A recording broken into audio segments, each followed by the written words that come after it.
Converso com o professor Luiz Roberto Melo, que é palestrante na área de gestão e negócios. Professor, seja bem-vindo ao canal Valor Entrevista. Muito obrigado. Vamos à primeira pergunta. Na sua opinião, trabalhar em uma empresa que busca motivar e harmonizar as relações internas entre seus colaboradores garante um bom ambiente de trabalho, professor?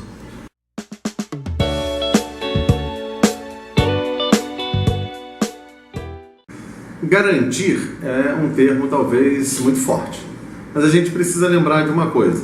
Entre a empresa e os funcionários, há situações em que os interesses se aproximam e há situações em que os interesses se afastam. Por exemplo, a empresa quer ter você como funcionário e você quer trabalhar na empresa, é uma aproximação. Mas você quer ganhar mais e a empresa talvez não queira pagar um nível de salário que você esteja esperando hoje. Isso gera um afastamento. A questão que a gente precisa tratar é como que a empresa lida com esses afastamentos.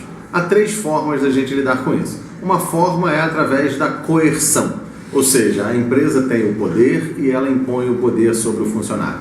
Ela vira para ele e diz algo mais ou menos assim: meu amigo, como é que você pode reclamar do seu salário se tem um monte de gente aí fora que quereria o seu lugar, aceitaria receber menos e trabalharia mais do que você faz hoje? Esse funcionário então se sente submetido nos seus interesses, nos seus anseios e fatalmente ele gera um sentimento negativo em relação à organização. Esse é aquele cara que, por exemplo, quando a empresa mais precisa dele, ele arruma um atestado médico e falta no dia que é crucial para uma atividade da organização. Uma segunda forma de lidar com isso é através da negociação. A empresa diz o que quer do funcionário e o funcionário diz o que espera da empresa. Você quer ganhar mais, por exemplo? Então vamos combinar um negócio. Se você produzir mais, eu te dou parte desse resultado. Por exemplo, aquilo que envolve programas de participação nos lucros e resultados e assim por diante. Essa é uma alternativa boa. Ela ajuda a alinhar a empresa com o funcionário, a criar um clima de trabalho melhor, mas tem um único problema. A cada vez que esse resultado é alcançado, é preciso renovar essa negociação. E a terceira forma de lidar com isso é através da doação. O que significa a doação? É quando a empresa faz mais pelo funcionário do que ele espera. Pode parecer estranho num primeiro momento, mas pensa que toda vez que alguém faz algo importante para você, você tende a querer retribuir e a dar o seu melhor nessa relação. O mesmo acontece com o funcionário. Se ele percebe que é valorizado, se ele percebe que a empresa se importa com ele, o respeita, ele gera mais dedicação à empresa. Diminui, por exemplo, índices de absenteísmo, atrasos, erros de trabalho e outras coisas mais. O funcionário fica mais satisfeito com aquilo que ele exerce e, fatalmente, funcionário mais feliz com a sua tarefa é mais produtivo no seu trabalho. Quando o nosso cérebro está funcionando de forma positiva, sem estresse, sem medo da pressão, sem nervosismo, a gente consegue ser mais criativo, a gente implementa melhor as nossas iniciativas e a gente traz mais resultado. Para fechar essa pergunta, eu quero trazer uma afirmação que aponta que funcionários felizes produzem, em média, algo em torno de 13%, de 10 a 13% a mais do que funcionários que não estão no mesmo estado de ânimo. Maravilha. Professor, agora falando especificamente de funcionário, colaborador. Como um colaborador pode avaliar a empresa onde ele trabalha e desta avaliação contribuir com o crescimento da mesma? O funcionário ele olha para a empresa, quando ele entra na empresa ele está muito motivado e tal, mas ele vai tentando avaliar o quanto essa empresa é justa com ele. Uma das coisas que mais desmotiva as pessoas é o sentimento de injustiça. Imagine, por exemplo, que há uma vaga aberta para uma promoção na sua empresa e você se candidata. Se você não for o escolhido, você vai ficar chateado. Mas se você ainda perceber que quem foi escolhido é alguém que não tem nenhuma capacidade para estar lá e foi escolhido por causa de um apadrinhamento, por exemplo, você vai ficar frustrado e injustiçado. E isso vai fazer com que você perca todo aquele estado de ânimo que você tinha diante da organização. Para que a gente possa evitar isso, é preciso que a empresa tenha sempre muita clareza nos seus processos. É preciso que os gestores mantenham uma comunicação aberta e franca com os colaboradores. E, especialmente, esteja preparada para ouvir também o que os colaboradores têm para colocar. Algumas práticas, como, por exemplo, sessões de discussão, reunir a equipe num auditório para conversar, falar dos problemas, ouvir o que as pessoas têm a dizer, é algo que realmente facilita o encontro de novas e melhores soluções para a gestão de pessoas. Ok, quais as melhores ferramentas para avaliação de clima organizacional dentro de uma empresa? Tradicionalmente, e ainda continua sendo a ferramenta mais comum de ser utilizada, é a pesquisa de clima.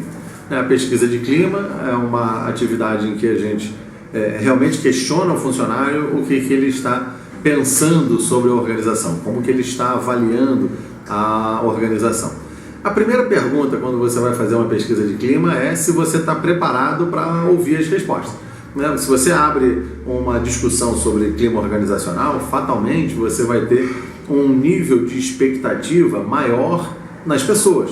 Elas estão dando a sua opinião sobre a empresa e elas esperam que alguma coisa aconteça a partir daí. Então você está disposto a realmente fazer isso? Não adianta perguntar para elas o que elas acham e depois não fazer nada.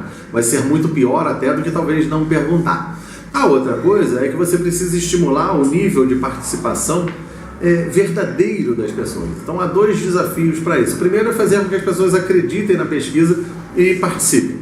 Outro dia eu estava numa organização, ela tinha aberto o intervalo para o preenchimento da pesquisa de clima na intranet da empresa, era um período de 15 dias para a execução do processo e estava faltando 2 dias para fechar o prazo e apenas 40% dos funcionários tinha preenchido a pesquisa. Por que isso acontece? Porque ele acabou não acreditando que aquilo fosse trazer algum resultado. Então é preciso mostrar que há realmente a preocupação com a implementação de correções, a implementação de melhorias. O segundo é que você precisa ter uma metodologia, uma técnica de pesquisa que estimule as pessoas também a darem as respostas mais corretas. Outro dia eu estava numa empresa e essa empresa apontou um resultado que me surpreendeu na hora, que eles tinham mais de 90% dos funcionários satisfeitos. Esse é um número altíssimo, é um número muito difícil de ser alcançado. Diga-se de passagem, na média é mais comum você encontrar um nível de satisfação mais alto nos clientes do que nos próprios funcionários da empresa. Mas eu fui então observar o que tinha acontecido no resultado daquela pesquisa. E tinha uma coisa muito interessante, ela fazia uma afirmação do tipo, você mantém o nível de motivação que você tinha quando entrou na organização e pedia para o cara dizer concordo, não concordo, nem discordo ou discordo. E se caso ele não concordasse e não discordasse, e se ele discordasse daquela afirmação, ele tinha que explicar numa justificativa por que ele avaliou dessa forma. De uma maneira a tornar a sua resposta mais prática, a maioria dos funcionários simplesmente disse que concordava. E aí a gente não teve a verdade. O gestor recebeu um quadro acreditando que as pessoas estavam muito felizes, quando na verdade elas não estavam dessa maneira. Professor, nós temos um quadro no canal Valor Entrevista que é perguntas e respostas rápidas. Então gostaria que você participasse também, citando, por exemplo, um livro. Um livro, Previsivelmente Irracional, de Dan Ariely, que trata de como as pessoas tomam as suas decisões no dia a dia e que como fatores de mudança podem afetar todo o conjunto de decisões. Um filme. Um filme é difícil. O primeiro que vem à minha cabeça é um filme antigo, 12 Homens e uma Sentença. Um filme da década de 40 que ganhou o Oscar e teve uma refilmagem, se não me engano, próximo dos anos 2000. São 12 pessoas de um júri que precisam decidir se um determinado suspeito é culpado ou inocente, e se ele for declarado culpado, ele poderá receber a pena de morte. A integração entre as pessoas, a argumentação, a comunicação, o trabalho em equipe, é muito interessante como que ele ocorre dentro dessa dinâmica. Certamente há outros, né? Citando filmes mais recentes, eu lembro agora de um filme que eu acho muito interessante de você assistir, que é o Fome de Poder, que conta a história da evolução do McDonald's, e tem um outro filme também recente chamado O Círculo, que fala de uma empresa moderna, cheia de técnicas de gestão de pessoas, mas que traz elementos para a gente discutir no nosso dia a dia o que é importante na busca dessa felicidade. Um país. Brasil. Não posso escolher outro país que não seja o Brasil. Eu acredito muito nas pessoas, eu acredito na mudança, eu acredito na evolução das pessoas e acho que a gente está num bom caminho. A gente vem passando desde a década de 90 por significativas melhorias, né? Os diversos presidentes contribuíram para essa nossa trajetória, com acertos, com erros, e agora vamos começar um novo ciclo, né? Esperamos que dê certo aquilo que pode dar certo. Um time de futebol para fechar. Um time de futebol, não tenho dúvida, o time de futebol é o Flamengo, o melhor time do mundo, né? Por pouco cheiro a gente não chegou a ser campeão esse ano, mas é o meu time de coração. Maravilha, conversamos com o Luiz Roberto Melo. Muito obrigado, professor, por nos conceder esta entrevista. Fique à vontade para deixar sua mensagem aos internautas do Valor Entrevista. A minha mensagem final vem de uma música do Raul Seixas. A música se chama Por Quem os Sinos Dobram. E ele diz assim: nunca se vence uma guerra lutando sozinho. Você sabe que a gente precisa entrar em contato. Com toda essa força contida que vive guardada, o eco de suas palavras não repercute em nada. É sempre mais fácil achar que a culpa é do outro. Evita um aperto de mão de um possível aliado.